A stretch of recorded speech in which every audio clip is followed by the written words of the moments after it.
மேஷ லக்னத்திற்கான அவயோகர்கள் அப்படின்னு பார்த்தீங்கன்னா, முதல் தர அவயோகரா புதன் வருவார். இந்த புதன் மேஷ லக்னத்திற்கு 3ஆம் அதிபதி மற்றும் 6ஆம் அதிபதியாக வருவார். பொதுவாகவே புதன் மற்றும் செவ்வாய் ஆகிய இரு கிரகங்கள் எதிர்மறையான கிரகங்கள் அப்படின்றதுனால செவ்வாயோட லக்னங்களுக்கு புதன் நல்லது செய்ய மாட்டார். அதேமாதிரி புதனோட லக்னங்களுக்கு செவ்வாய் நல்லது செய்ய மாட்டார்.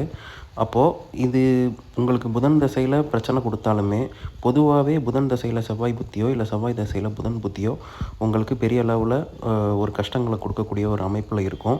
அதுக்கு காரணம் என்ன அப்படின்னு பார்த்தீங்கன்னா, புதன் உங்களுக்கு 6ஆம் அதிபதியாக வருவார்.